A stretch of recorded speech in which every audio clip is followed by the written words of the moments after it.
605 Wrestling. Wrestling the way it was, wrestling the way it should be.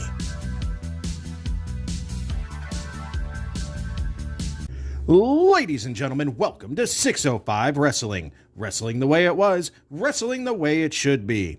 I'm your host, the eclectic gentleman, Stephen Watts, and as always, we have one heck of a show for you today. Join us for a very special Paul Bosch Sam Houston Coliseum special.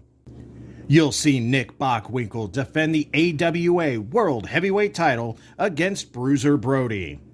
Then you'll see Dusty Rhodes take on superstar Billy Graham. And then, of course, our main event, Ric Flair defends the NWA World Heavyweight title against the Natural Butch Reed. But before we get started, don't forget to like, share, and subscribe, and comment below on what wrestling superstars you would like to see in future episodes. Now, let's go to ringside for our very first match.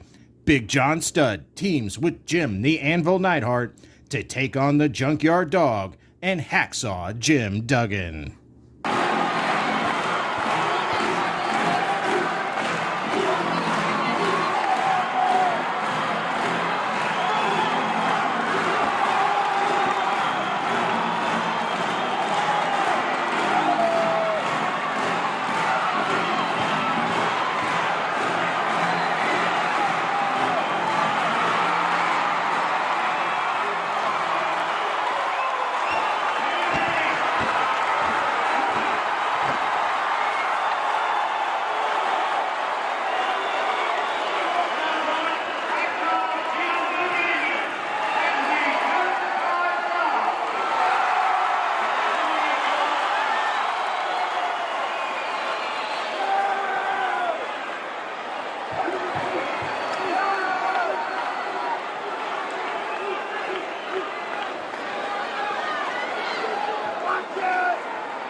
So there, as the bell sounds and we move down into the ring, we come across the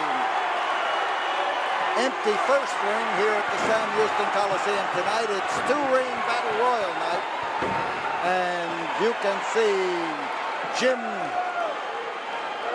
Duggan.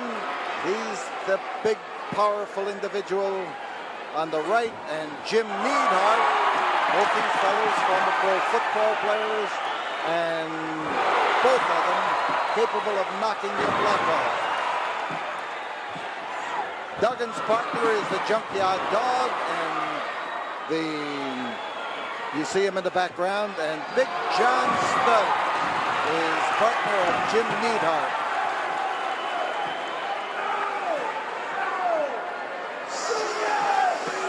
Tonight in the Sam Houston Coliseum, right here where we are now on Friday, tonight we will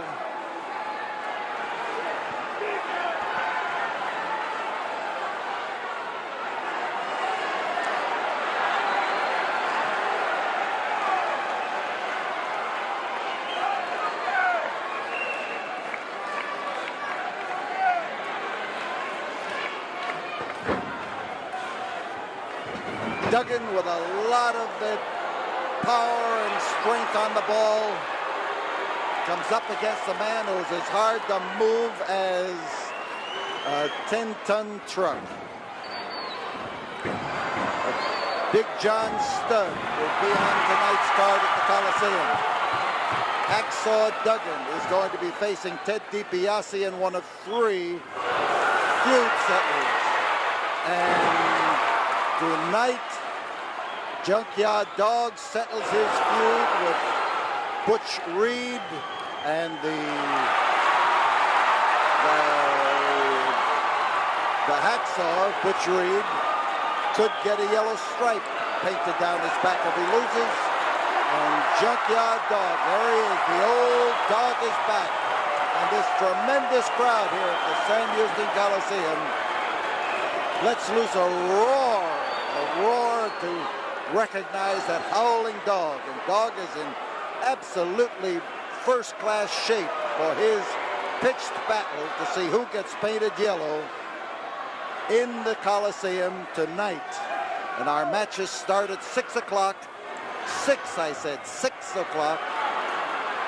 Ordinarily we start at 8, but this is a weekend special. Listen to those fans.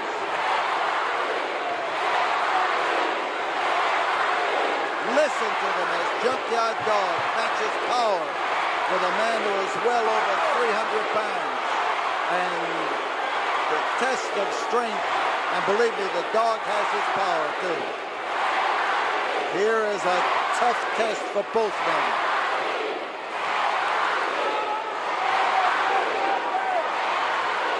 Referee is Joel Armstrong. Look at those muscles on the back of this Junkyard Dog. And he has just made Big John Studd, who has come here from Madison Square Garden in New York. He has just made John Studd feel that power. Studd is the kind of a strong man who moves deliberately, gets well balanced, and the Junkyard Dog is exactly the opposite. He moves with speed, he knocks his opponent over, and then he uncorks from any angle, like that. And he's got Big John worried, for sure.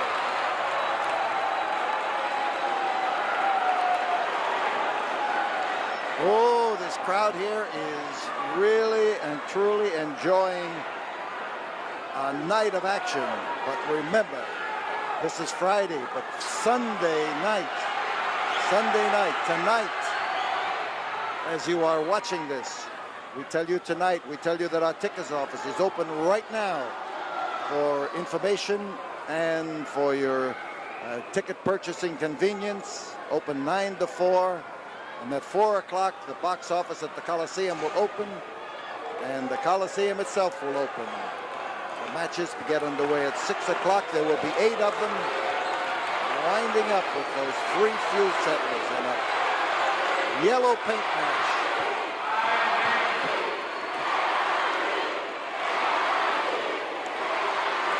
Oh, how these people sound off.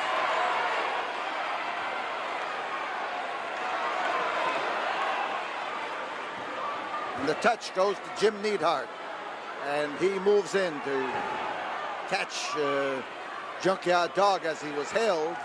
So we've got a side headlock now by a man with an arm powerful enough to pick up a 100-pound anvil and throw it more than 26 feet. The dog squirming his way out of the trap right now. And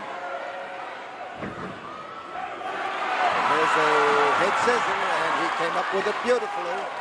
He went with the side headlock and then moved into his...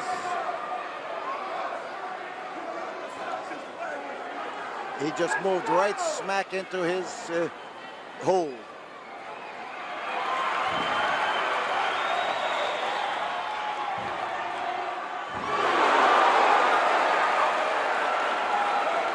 Neidhart caught it, no question about that, but the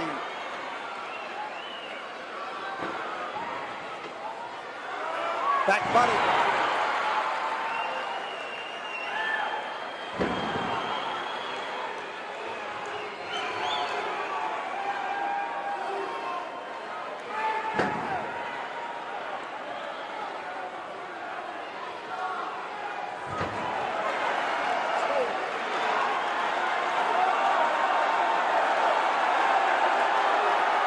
Big John Studd is doing a lot of complaining right now about the hold. He is trying to justify what he has done, and nobody is believing him. Studd is tough. Anytime you got more than 300 pounds to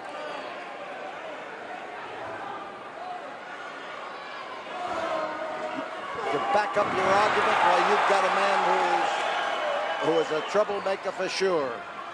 That's Duggan, and he's flying body block, and he came off there beautifully. We've been having some trouble here trying to dodge things if we a little bit discombobulated on some of this commentary, but it speaks for itself up there in that ring. And we'll settle down now to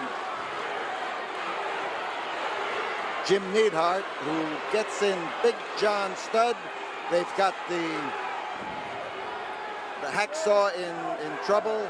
And look at the size of that foot that comes clobbering away at the knee of Jim Duggan. Tonight in the Coliseum, Hacksaw and Ted DiBiase. When they last met, DiBiase had to leave Texas for 90 days. He left. This comes back to Texas tonight to settle the issue with Duggan, who drove him out of town. And we have to listen to those fans.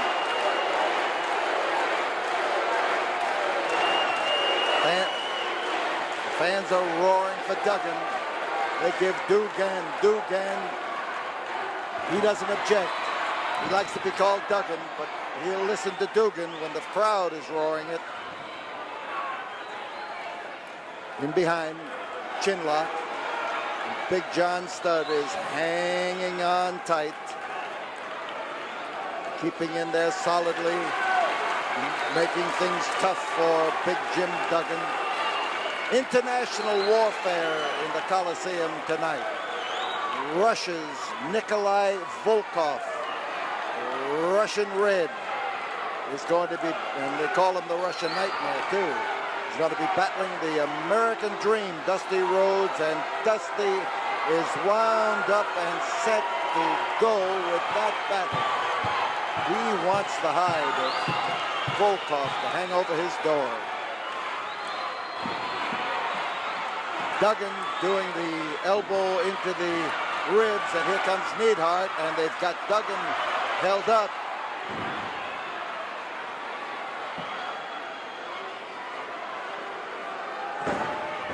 Neidhart's a tough cookie. He's the kind of a guy you'd better not meet in an alley.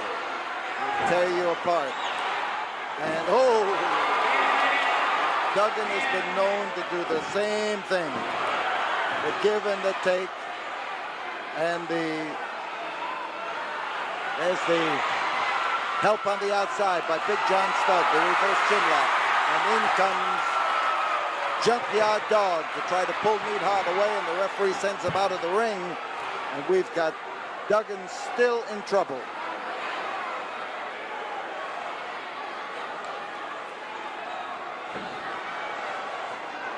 There's that driving elbow again. There's Studd on top. There's one, there's two, and he just barely managed to bounce his way out from underneath.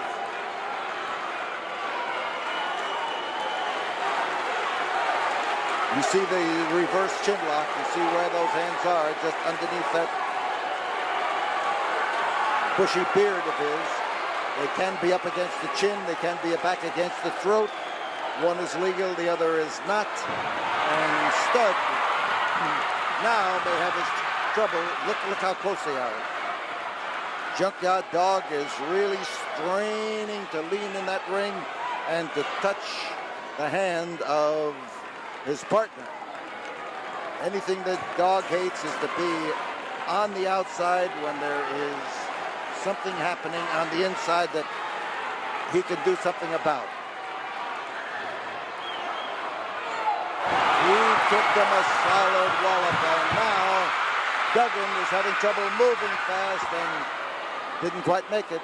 And a frustrated Dog is out there.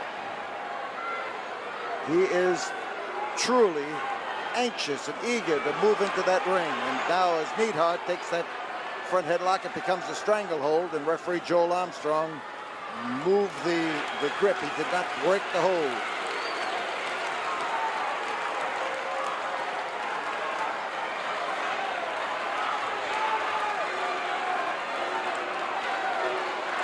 Front headlock, and Duggan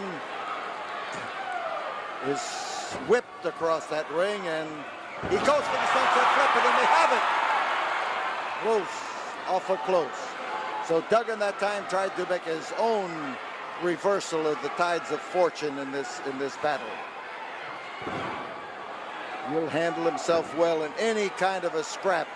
But right now he has had them switch on him about a half a dozen times, and there's another time that calls for Duggan to be able to move over and touch his partner.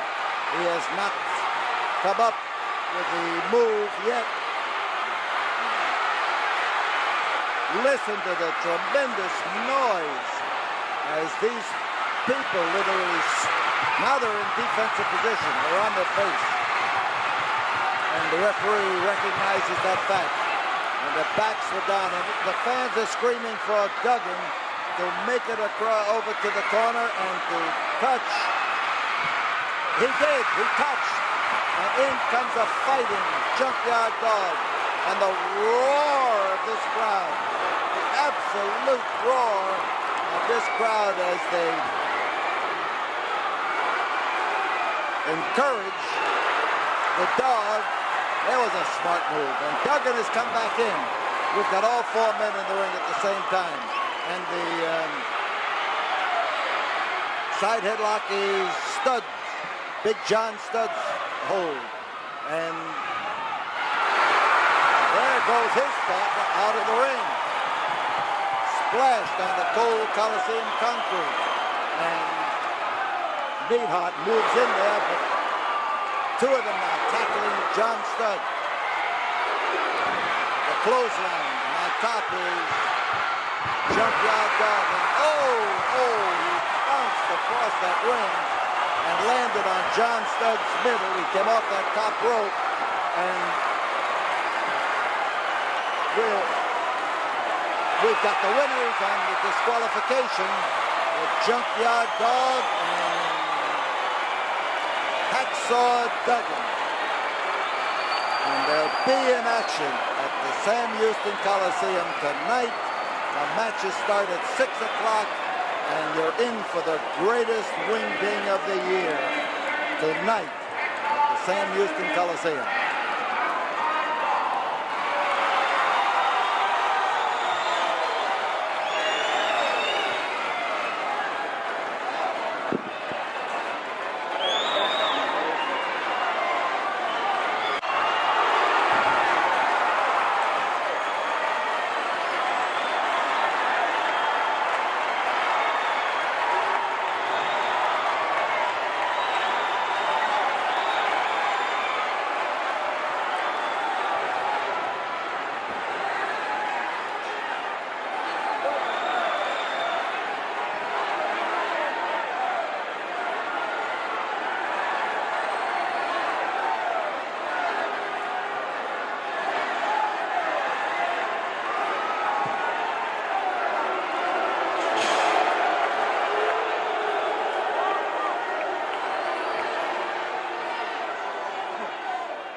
Center is open.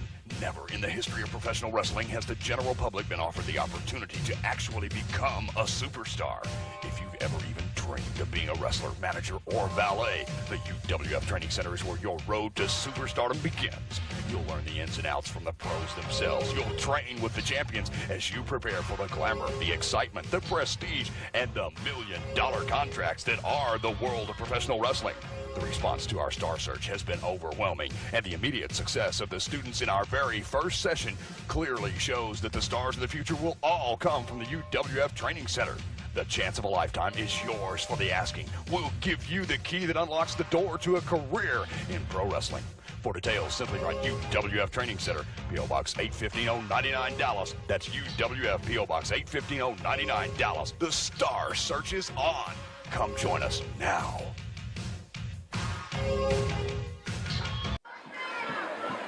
Up in the ring, Boyd Pierce is about to introduce this event. Let's pick him up. This event for the AWA heavyweight title, 2 out of 3 falls, 45-minute time limit. At 325 pounds, the challenger from New Mexico, Bruiser Brody. And in the blue corner, 245 pounds, the AWA heavyweight title holder, Nick Bockwinkel. Your referee for this title match, Bronco Lubitsch. Nick Bockwinkel puts his precious belt, emblematic of the supremacy in the American Wrestling Association.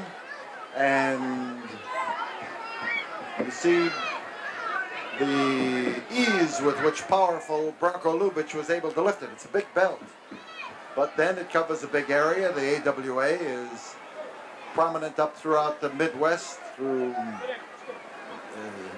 Minnesota, through Nebraska, and Michigan, Wisconsin, and in through Canada in that portion of Canada that is the middle part of the provinces. So it takes a big man and a big belt and a lot of ability to be rated as the champion of the AWA. There are 3 major wrestling groups. One is the AWA, one is the WWF, Worldwide Wrestling Federation, which is based mainly in New York and the New England states, and the National Wrestling Alliance, which has affiliated with promoters in Canada, Mexico, Japan, Korea, Australia, New Zealand, and all over the United States. And right now, champion Nick Bockwinkel of the AWA, and remember, we have not termed Nick Bockwinkel as a world heavyweight champion. We have said he is the champion of the AWA, and he may not be when this match is over, because Bruiser Brody is as intent as any challenger I have ever seen to teach the sometimes supercilious Mr. Bockwinkel a lesson.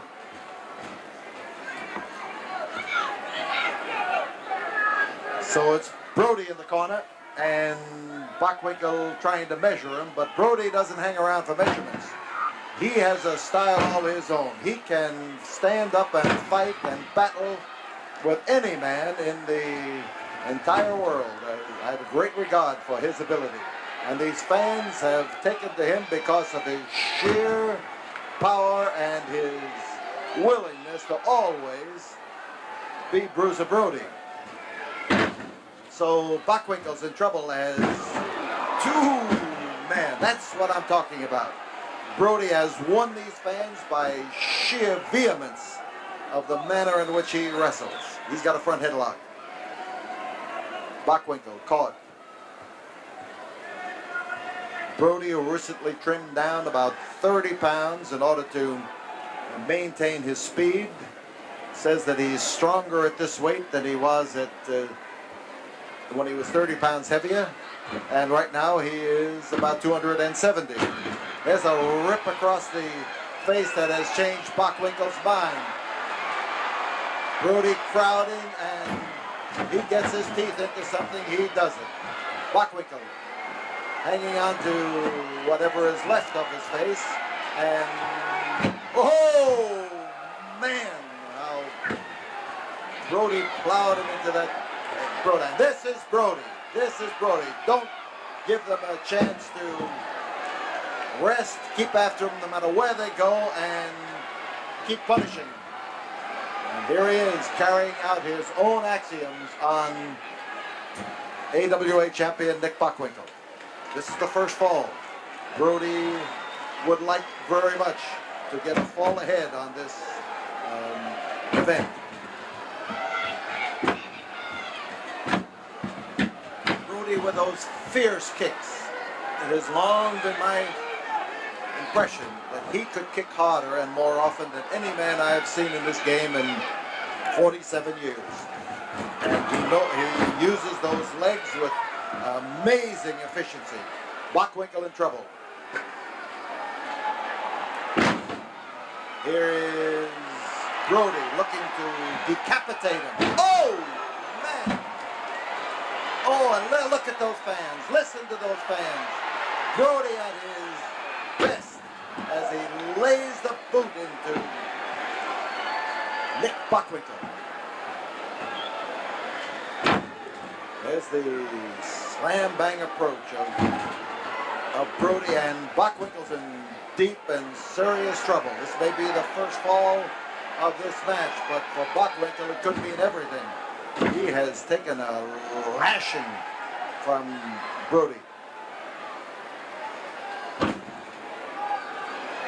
So Brody is looking for the opportunity, but he is also looking toward the conclusion of this match, and if he can win it in one fall, there's a backbreaker, he is going to be that much further ahead. That's why he has not made an effort to pin Bockwinkel. He has made an effort to perhaps win this in one fall and make it impossible for Nick to return.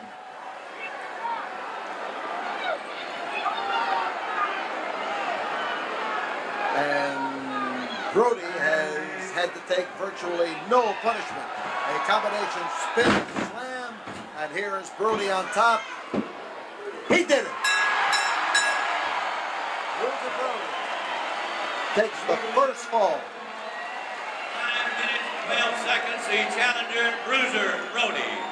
So Brody takes the first fall over Nick Bockwinkel, who is lying on the canvas on his back, being administered to by his second, and probably wondering what truck hit him and where it's likely to hit him again. We'll be back here in a moment to see if Nick Bockwinkel can make it for the second fall in this defense of his AWA title. Nick Bockwinkel had not risen to his feet, and Bruiser Brody took right after him with the sound of the bell, and oh, he slammed him hard into that corner. The ring here jumped right at our feet, and Brody follows him up, keeps after him, pours it to him, and Bockwinkel right now is having a tougher time than he has had in any dozen matches he's ever had in his life, because the superiority of Bruiser Brody is apparent to every fan in this huge crowd here in the Sam Houston Coliseum.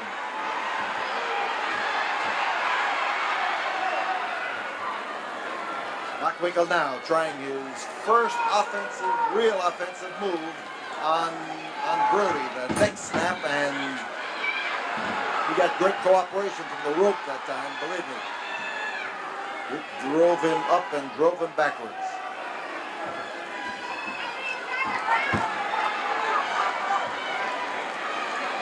Bockwinkel using it to strangle Bruiser Brody. And there's the foot again now right in the same area, figuring that if he can keep Brody from breathing, and that he's going to he didn't keep him from breathing, but he can wear him down that much quicker, and he's going to have to wear down this bearded giant before he can make any claims about the outcome of this match.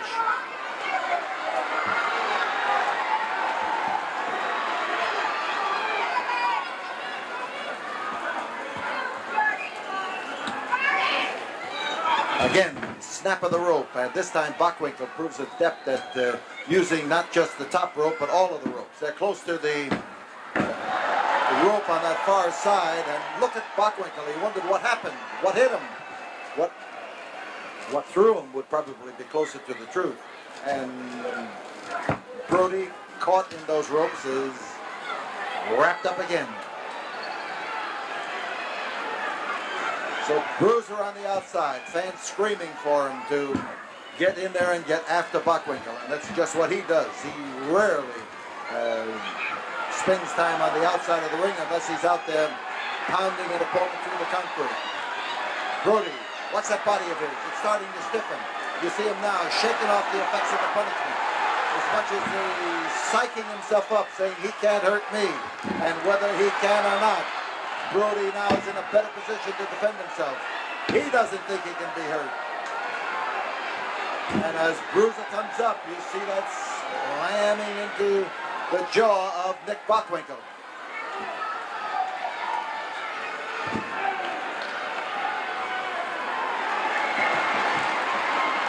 So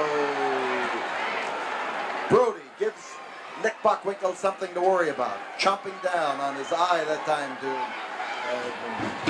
make him uncertain as to where the next attack is going to come. And Brody, there he is, pulling Bockwinkel out on the concrete, finding an open chair where the ring announcer has lately sat, and here he is now giving Bockwinkel an opportunity to possibly get a fall on a disqualification, but instead, since the infraction took place outside, Lubitsch let it go. Oh, that's a big man to miss a fall like that. And when you land as particularly as he did, sort of catawampus on the canvas, you are in a bad spot. Could have a fall. We got one. So he threw him off. Brody threw him off. Tossed him in the air. 4 minutes, 12 seconds, the champion Nick Bockwinkel. He tossed him in the air, but before the push came, Bockwinkel had gotten that 3 count out of referee Branko Lubitsch. So it means that falls are even. Bockwinkel has his hand raised to indicate it, and we have one more fall to go, and Bockwinkel is complaining about the use of the chair on the outside of the ring. We'll be back here in a moment. There are 15 seconds left in the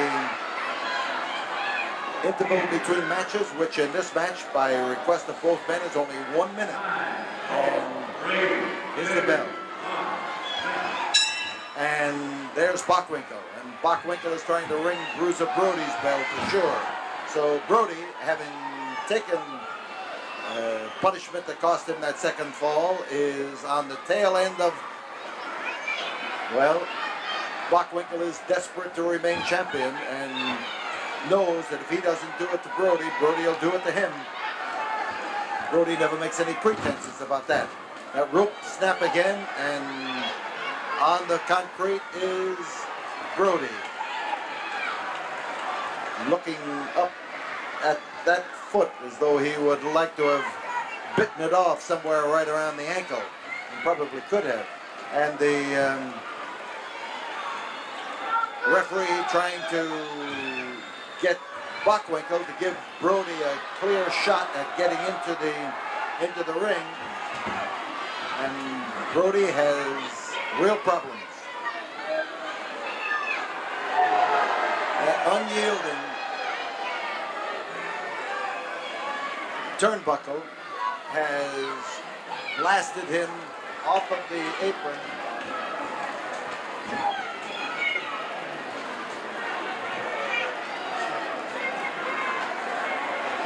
So Brody's outside.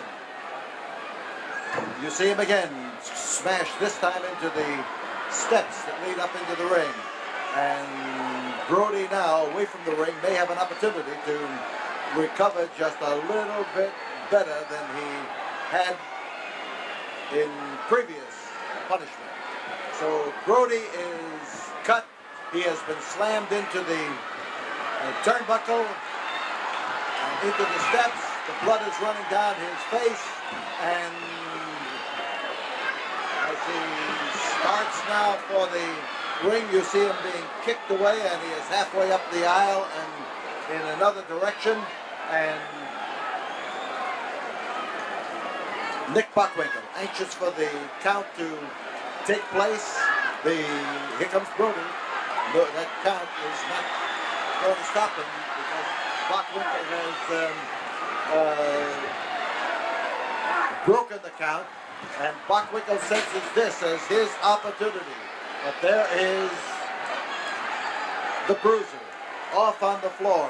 The cold concrete is somewhat of a shock to him, you can bet, as he goes down there. But there he is, bloody from the contact with the steel of the turnbuckle and the contact with Nick Bockwinkel, and we've got Brody trying to get in, but running into Bockwinkel every place he goes. And now that's the first chance he's had to do something about it. And as he grabs him, he plants that chair into the midsection and the exposed ribs of Nick Bockwinkel. And here is Brody's opportunity to get back into the ring. Listen to that crowd as they start screaming to Brody to blast him. Bockwinkel putting up a desperate fight now, but he's weakening. And Brody is unleashing with those powerhouse blows of his, and he can do it. There's another snackaroo. Oh, what a tremendous wallop. And Brody now, his head is starting to clear because he is timing those wallops to the proper degree. And as he maneuvers in to pound away at Nick Bockwinkel, Bockwinkel is draped on that turnbuckle and wasn't able to defend himself. Here's the Bruiser looking for the chance to shoot in a wallop, and shoot it, and he did. He laid it in there. And Bruiser Brody is in complete command. This is the third and deciding fall. And Brody now, as he gets up there, wants to beat a tattoo on the head of Nick Bockwinkel. And there goes Bockwinkel now, throwing Brody over the top rope. We're going to have a disqualification. Bruiser Brody is going to win this fall on a disqualification. And automatically and without question, Bruiser Brody was thrown over the top rope. There is no other decision a referee can give. His crowd gives him a roar of approval. Nick Bockwinkel, the winner of the match, disqualification, Bruiser Brody. Crawls out of the ring, holding on to his title belt. He has lost the match. He has lost the decision. Brody has an empty victory here as he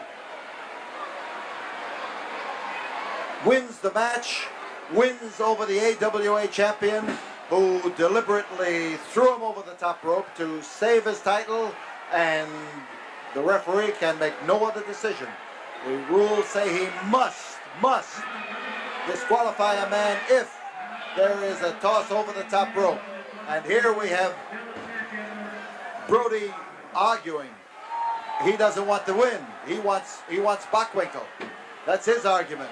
And Brody says he's going to sit right there until Bockwinkel comes back and gets into the ring.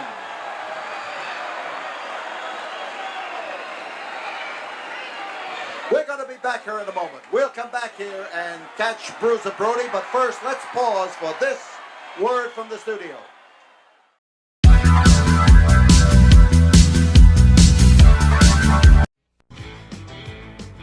World-renowned heavyweight pro wrestler Mad Dog Buzz Sawyer and his brother Brent Wayne Sawyer present the top pro wrestling school in the United States, right here in Sacramento, California. I'm Mad Dog Buzz Sawyer. Do you got what it takes? Do you got the heart, the desire, the determination, the charisma to become a professional wrestler? Then if you do, I've took time out of my busy schedule, out of my worldwide tour, to come here to Sacramento, California, and have the biggest training camp in the United States. If you got what it takes to become a pro wrestler, I want you to go right now. 344-5588. You know, it don't get no better. It's not easy. It's hard. So when you come and you see the Mad Dog, I want you to know when you walk in the door that you're going to be sweating and you're going to feel a lot of pain and a lot of agony, but you're going to come out a better man. Well, up in the ring, we've got the makings of a match. We have one ring ahead of it, but don't let that worry you. We've got a ring right behind it, and here is Boyd Pierce. This event for the Brass Knucks title, 2 out of 3 falls, 60-minute time limit. Introducing first, 270 pounds from Paradise Valley, Arizona, the challenger, Superstar Billy Graham. And his opponent, wearing the title belt from Austin, Texas, the American Dream and Brass Knucks champion, Dusty Rhodes. Your referee, Bronco Libby. No disqualifications, Brass Knucks rules will prevail. Well, Dusty Rhodes, not only Brass Knucks champion, but he's a man of all sports. And he is the man who brought a record tonight and had our sound man play it. And they were praising the Houston Oilers, and he was wearing Love You Blue on his chest. So that should tell you that Dusty Rhodes not only is a typical Texan, but he is ready for action whenever it comes, whether it's in football or whether it's in wrestling. But here, against superstar Billy Graham, you have the possibility of Graham upsetting Dusty Rhodes. Graham is one of the game's top stars. He has ruled the WWF as their champion. He defeated Bruno Sammartino, and he is, in this particular instance, trying to dethrone the Brass Knucks King.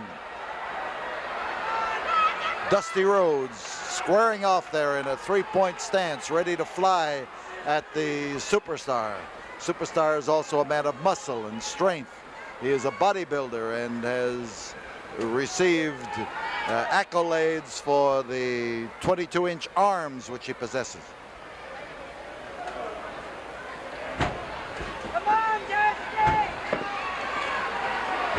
And Superstar is taking advantage of the opening to drive in there at Dusty Rhodes.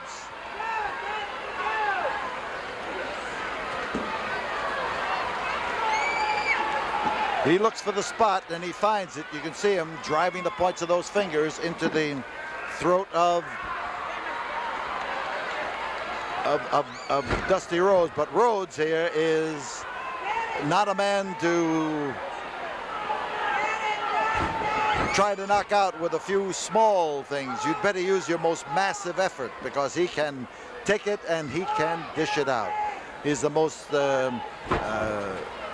difficult man to assess, because from his build in comparison with superstar Billy Graham, you'd say he hasn't got a chance. But with his fighting spirit, I want to tell you that that is the greatest asset that Dusty Rhodes has. Reverse chinlock as Dusty puts on the pressure. This is the night for two-ring action here at the Sam Houston Coliseum.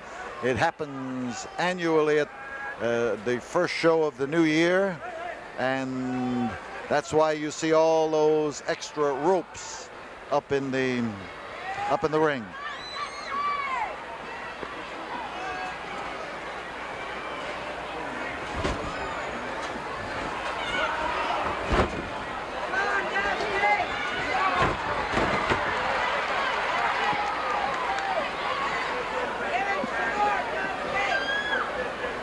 So Dusty in behind, and he starts to maneuver and menace the superstar, because Dusty himself is a superstar in many ways. The American Dream, people call him, and he has risen, as he says, from being a plumber's son to being known and accepted in every strata of American life as a great individual. Superstar's power, tearing those arms loose and making it difficult for Dusty to apply that reverse chinlock that he was applying. Now it's still a test of strength. The fingers are interlocked, and Superstar is making the most of his chance.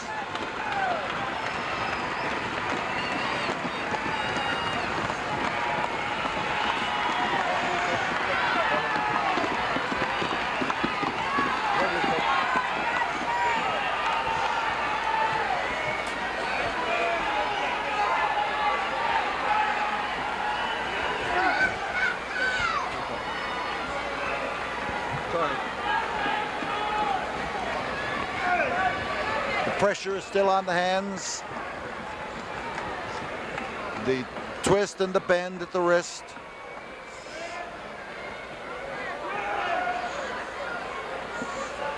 Still a test of strength as they jockey for position.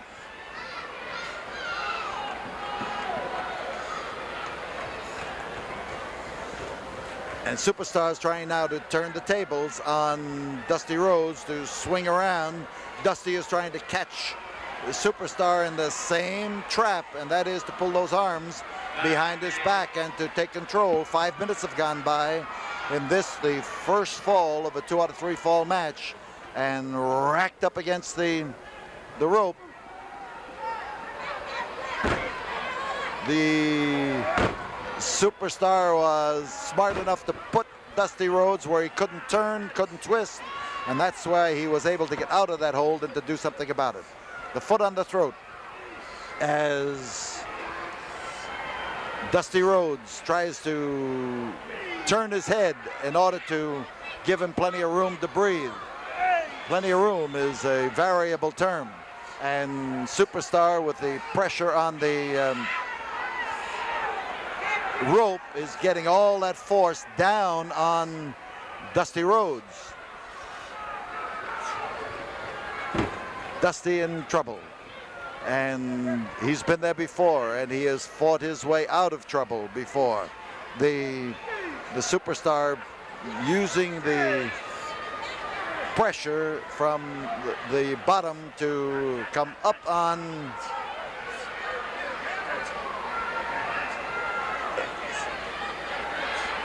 He came up on him with tremendous pressure against the chin, and now he's using the same area to punish, because he knows that the more he punishes it, the better it's going to be for him.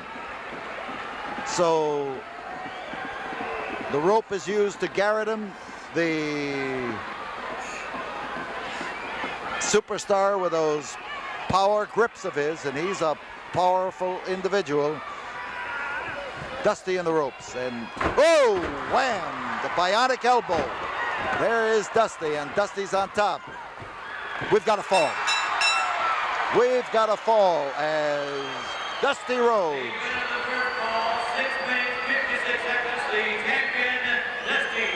He uses the bionic elbow to work over Superstar Billy Graham. 1 minute rest period in this brass knucks title match. 1 minute rest period.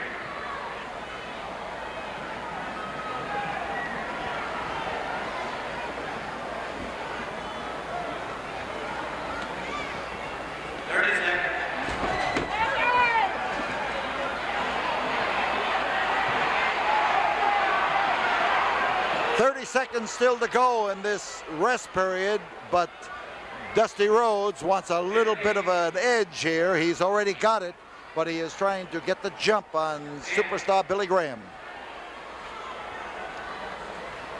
5, 4, 3, 2, 1. Second call. Superstar asking for time. There is no timeout. He wants more time, and the fans here are telling him no, and they are telling him in no uncertain terms. He's not getting any sympathy from these fans, I'll tell you that. And the efforts now of Dusty Rhodes is to clobber Billy Graham and to win this match in 2 straight falls. He's already got the start. That was into a chair. And Dusty pursues Billy Graham to the point where he can get that bionic elbow into use. Dusty now, as he recognizes that he could be counted out, races back to get back into the ring. We've got Superstar sprawled on the floor. We've got referee Bronco Lubitsch counting. An impatient Dusty Rhodes. He wants Superstar back in that ring. And we are watching Superstar. He has fans are hollering something, and I can't quite make it out, but they are trying to warn Dusty that something has happened. He's got a rope. He has picked a rope up from underneath the ring. A rope. He could lasso a herd of steers. Right now he has lassoed a Texan and is trying to hog tie him. There are no disqualifications in this, the Brass Knucks title match. Dusty down, being choked by the multiple ropes that Billy Graham, the superstar, has tied around him, and he means to make the most of it. He found the ring post and drove him in there. So the muscle man has taken extra assistance from a hank of rope, and there is Dusty Rhodes, and he is ready to get back in that ring, but he may not get the chance. Ring post did its job, and Dusty hit that thing and hit it hard, as he is now on the floor being counted and starts his way up toward the ring. You saw that foot. That's on the end of the powerful leg of superstar Billy Graham. And, oh, he came over there to lace into him. But Dusty has already been whammed into that ring post twice. He is bleeding from a cut above the eye, and superstar that time tried to add to his misery, and it is now by pounding away at that cut. And Dusty Rhodes tries to shake off the effects of that, and he's getting his temper up. He's getting his fighting stance, and this is Dusty at his colorful best as he gets the word from these fans that they want him to get in there and let him have it.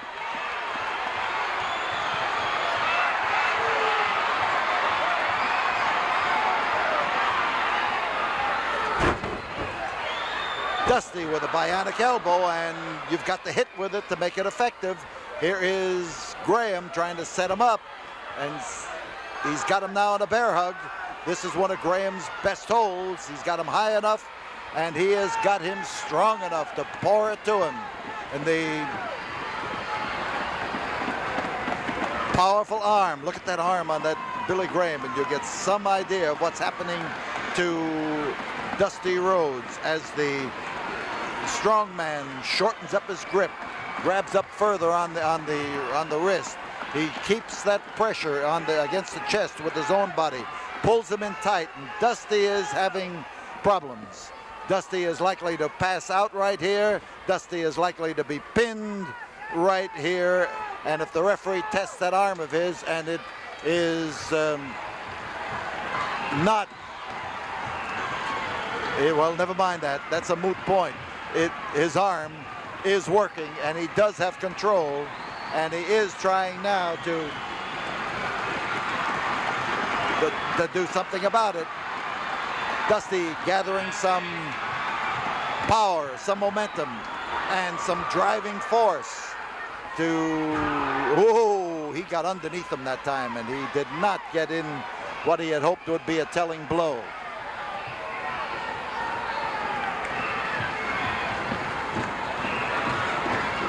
Superstar Billy Graham putting the squeeze on Dusty Rhodes. Dusty bleeding from that cut over the eye, and the blood coming down on the superstar as well as on the American Dream. And we could have a fall here if superstar turns him over. He's got a good chance to do it, and Dusty is, whoops, I was going to say Dusty is out. Dusty is not yet out, not yet. And you cannot count this man out until you have plastered him and glued him to that canvas. And superstar has not done that. And the noise coming from these fans is all for Dusty Rhodes, and all terrific.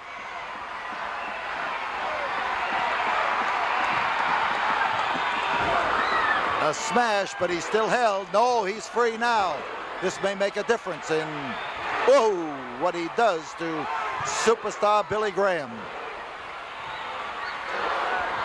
And superstar looked for his opportunity. He may have him here. He's got him.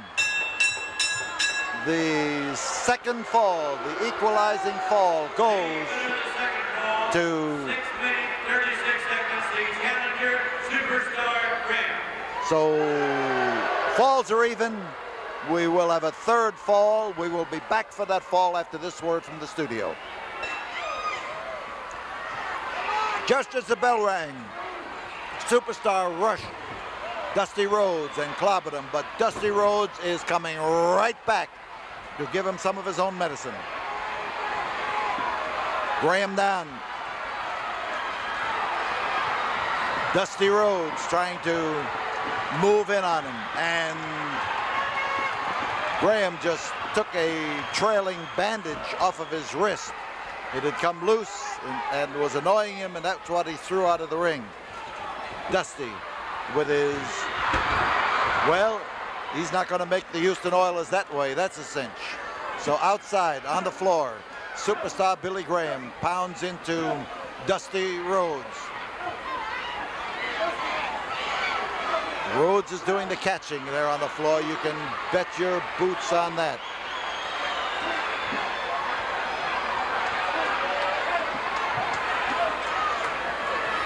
And the battle continues on the floor, and Dusty is determined he's going to keep him there, and the bell has sounded, and both men, I believe both men were counted out, but Billy Graham is trying to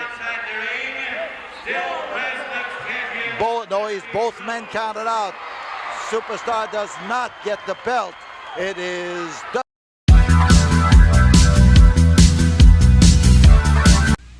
Who's Tom Stamos? Take one look at them, because you're going to be seeing and hearing a lot of them. We build vans factory direct. Don't be mistaken by the middleman. Eliminate the middleman. Come directly to our plant.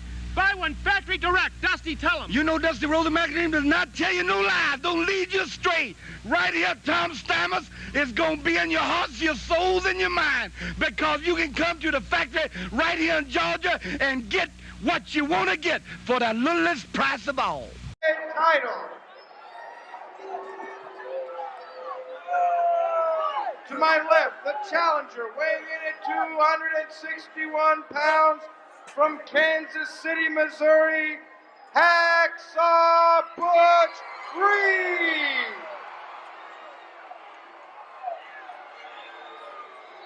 To my right, in the blue corner, the current NWA heavyweight champion, weighing in at 243 pounds, from Charlotte, North Carolina, Nature Boy Ric Flair.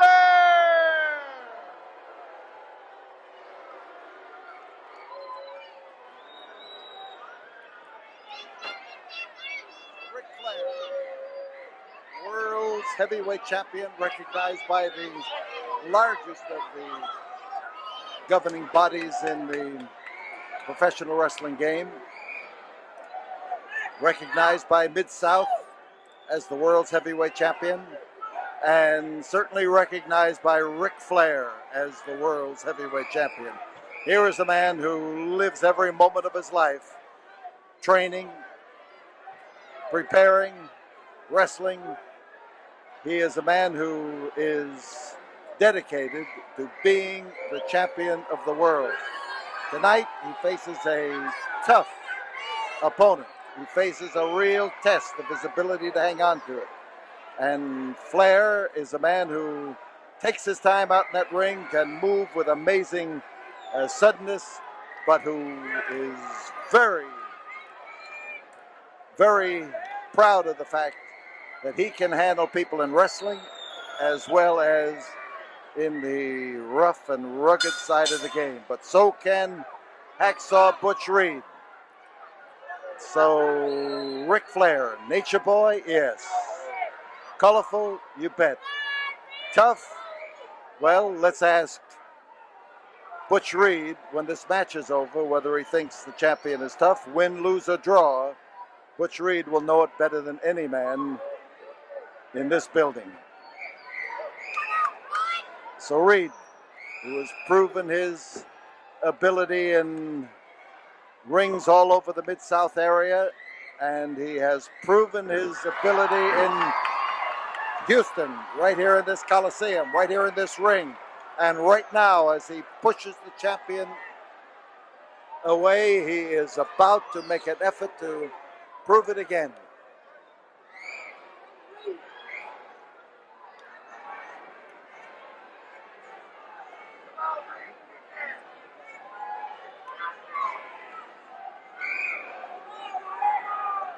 Butch Reed, 275 pounds and muscle.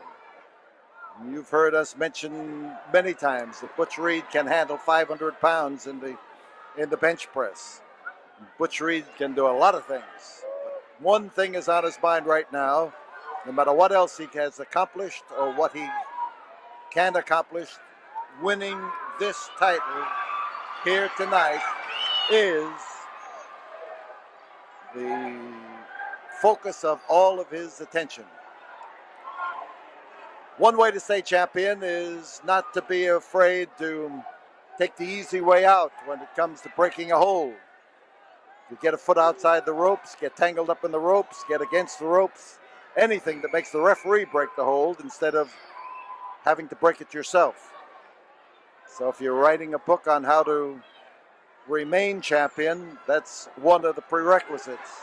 And if you're wondering how to win the title, Butch Reed just gave you a lesson in how to tear a fella's head off. And that works too. Good way to give him a cauliflower ear.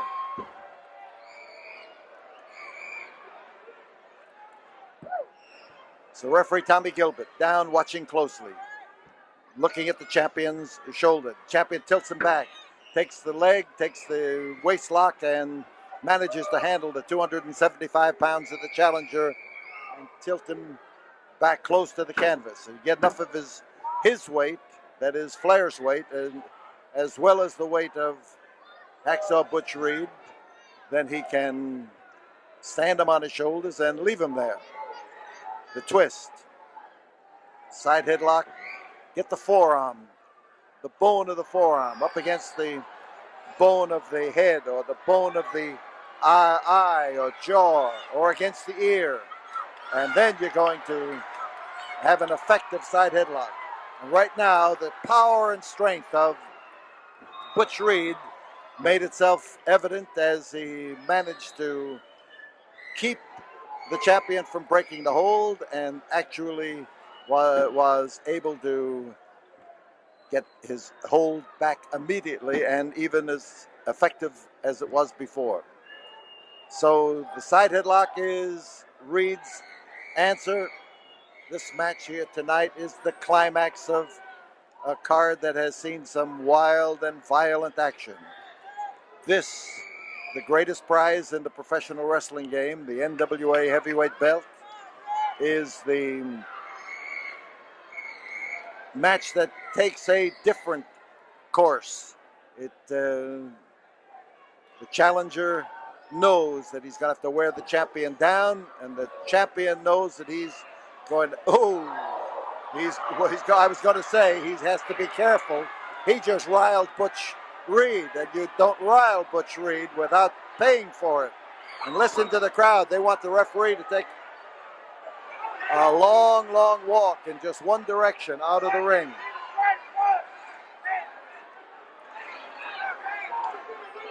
So he's getting a lecture on how to open his fists, how to step in there politely, and Reed is not going to listen.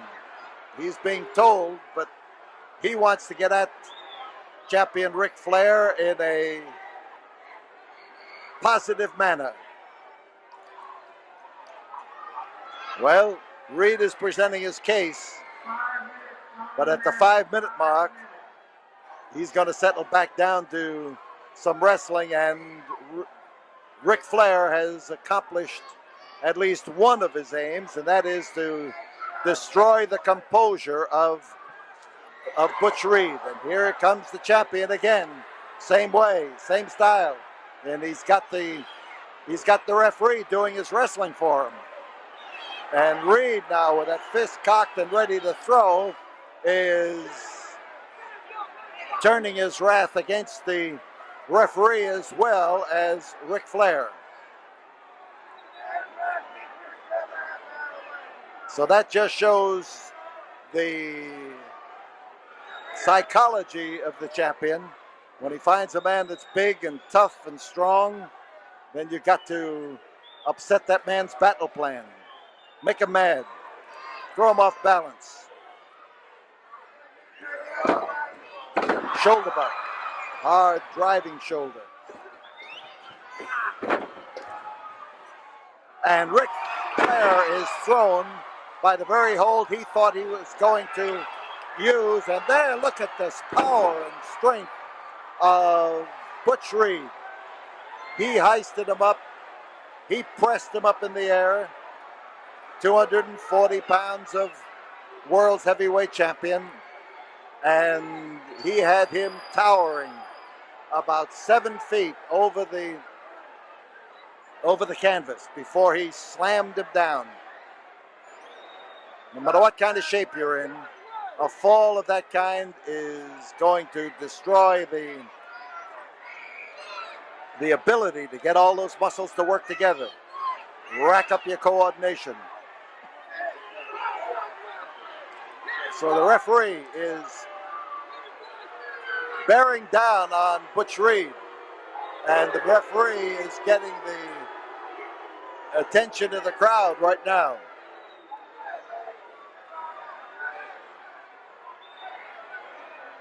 So Reed has also accomplished something. He has made things a little bit tough for the champion, and he has maybe given the champion something to think about. But Flair is a veteran wrestler, and so is Butch Reed. There's the bear hug that is shortened up as he reaches up toward his wrist. And then that starts to slide back as the champion maneuvers, but the pressure remains constant. You make it difficult for a man to breathe. You sort of hyperventilate him if you can get a shoulder in there right in the solar plexus, keep the pressure on, and make it tough for him. There is Butch Reed now with a driving wallop. So Flair's in trouble. Reed's on top. There's the foot over the rope. You can see again that the champion learned that first lesson I was mentioning. Get into the ropes and let the referee break the hold instead of fighting out, using up your strength. That's slashing, driving chop. Here's Butch Reed caught in a twisting arm lock. I have watched Ric Flair defend his title in a number of places, faraway places, in New Zealand, in Singapore, and he is a man who has not been afraid to go to the areas of the world where people love wrestling but don't get too much of it, and he has proven himself to be a champion. But right now, he's got to prove it all over again. He's got to prove it every time he steps into the ring. And right now, he may not have proven it. He may have proven that Butch Reed is a challenger, and a good one.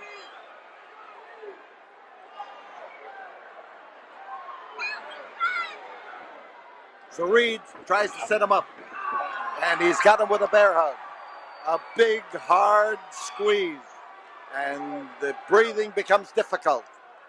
You get enough of that and you start seeing spots in front of your eyes. It's something that works. And when you get out of it, you have trouble catching up on your breathing. So Reed stays in close. 10 minutes have gone by. 10 minutes have gone by in this match. And Ric Flair, watch that arm. You see that arm maneuver and drop It is sometimes an indication that the big squeeze has acted as a sleep hold, that it has furnished the brain with too little oxygen. And as Reed now puts him down, there's one, there's two, and Reed got Reed got pushed up and a shoulder came up. He's trying to glue those shoulders down to the deck, and underneath, Ric Flair is confident now that he has broken the bear hug, the big squeeze around his waist, and he is able to breathe a lot better. There you can see that he has accomplished that purpose. He made sure that arm was in there where he could move and shift. Championship thinking. And as Reed puts the big grip on him, you can bet that his forearms feel like he had lost all the life in them. You put the big squeeze on long enough and your hands become tired. That's why the longer you hold a hold like this, the less effective you become in administering it. The man who's caught, if he can outlast you, has a fighting chance because your arms get a little bit weaker. That's why you've got to spend those hours in the gym. That's why you've got to be lifting those weights. That's why you've got to be doing the exercises for the hands, the wrists, the forearms, because that's what you use in applying a hold like, oh! You could hear that one all over the building. And he gets in there with another driving, slashing chop.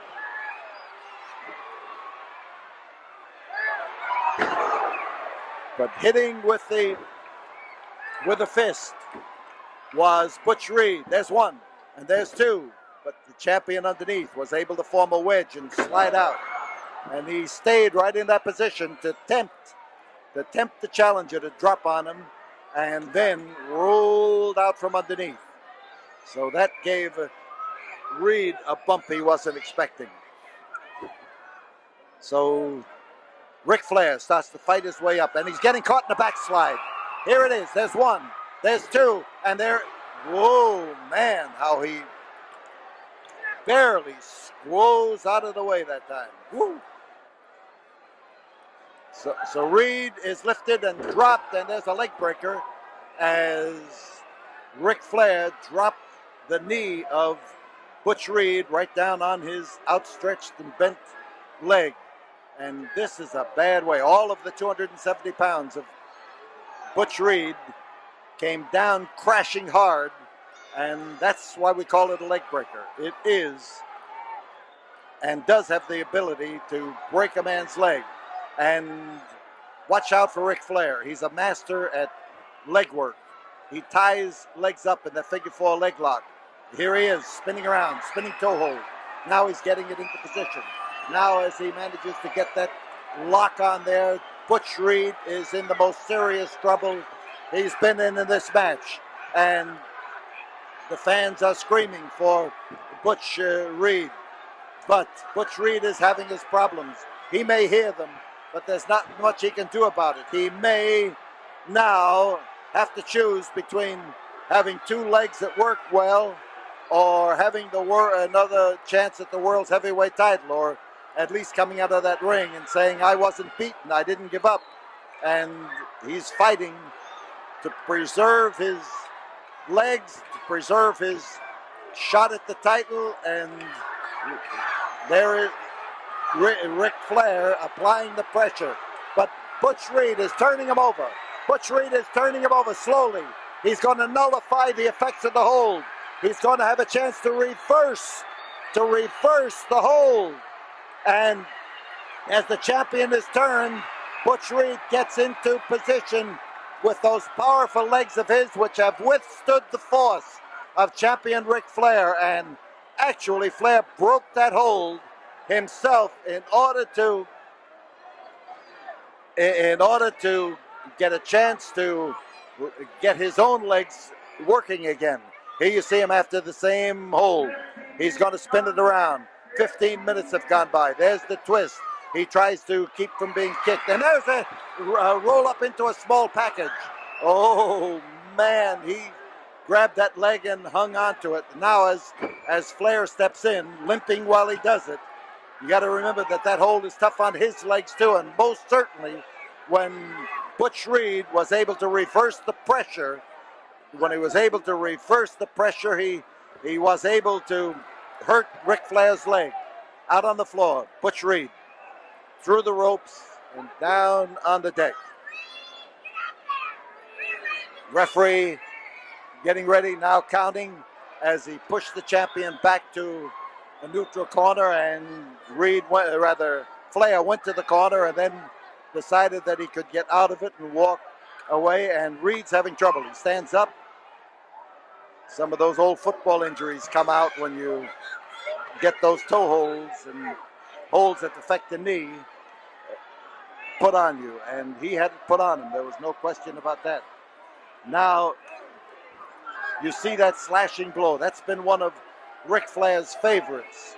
He says he does that because he'd rather do that than hit a man, which he calls illegal, but he claims that this helps to keep his hands from breaking. So Butch Reed is outside, and Butch Reed is pacing up and down. Butch Reed is getting a full head of steam for coming back in, and he's going for the sunset flip. He went for it, but he didn't get it. There is what I was talking about before. He hit him, and there's one, there's two. Flair hit him with his fist and had no effect, and it hurt his hand. So Flair goes after him, tries to set him up now. No, it's a quick switch. And the hold is the sleep hold as the big, powerful arms of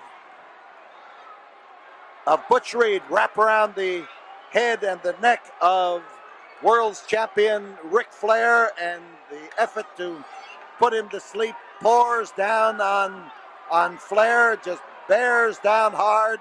The 275 pounds lean into him. The grip is around the head. The carotid artery is the target.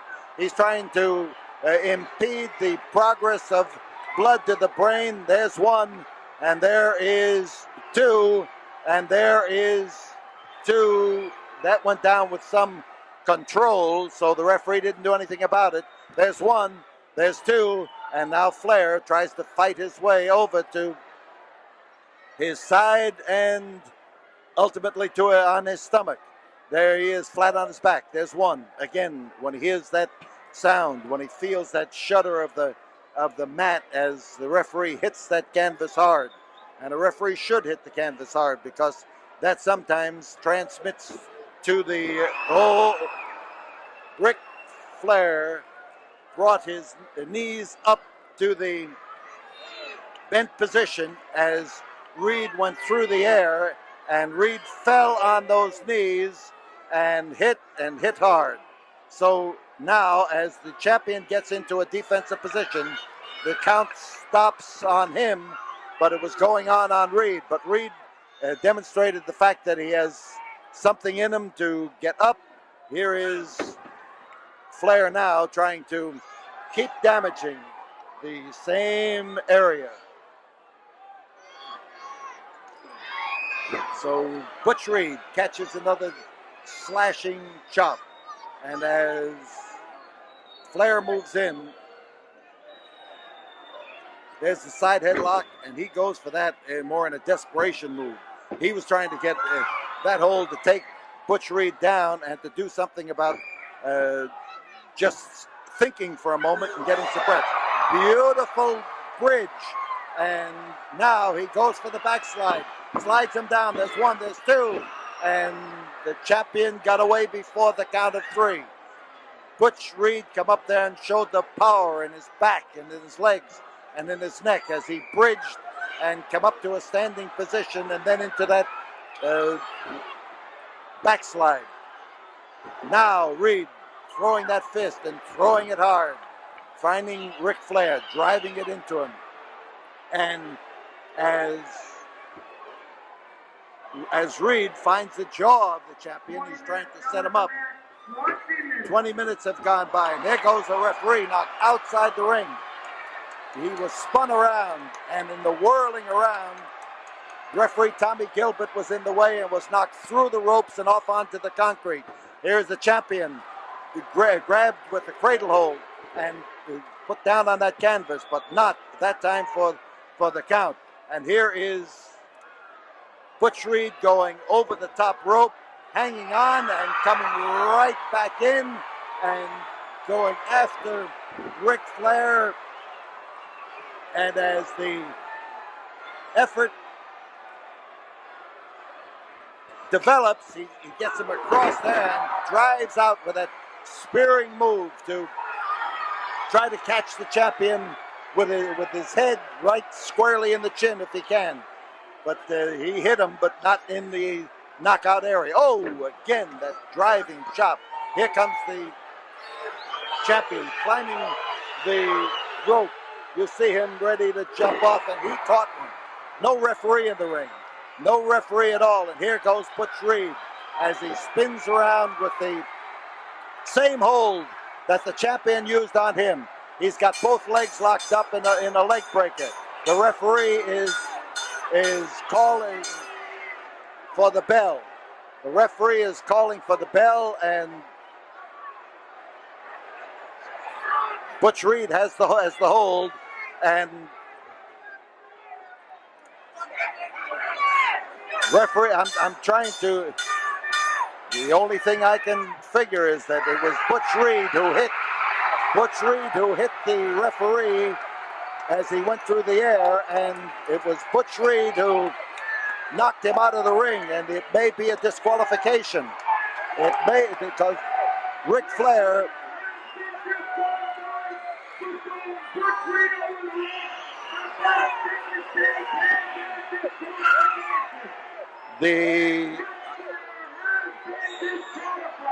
but Ric Flair has been disqualified. The champion has been disqualified, but the belt does not change hands on a disqualification. So he called for a disqualification, but not as I estimated, but he actually gives the match to Butch Reed. He gives the match to Butch Reed, but Butch Reed finds that it's an empty victory. He has won the match, but he has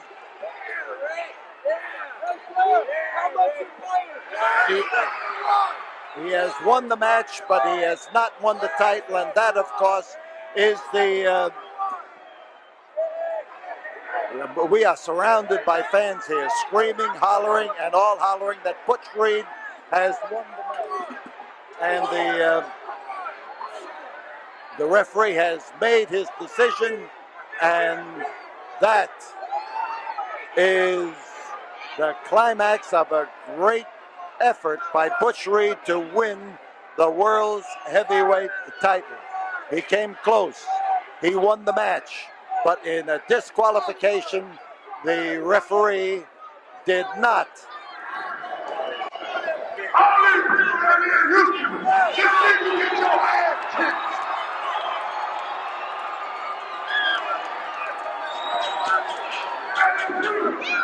You took the short way out, and the referee happened to see me go on the top rope, but I didn't land on the floor.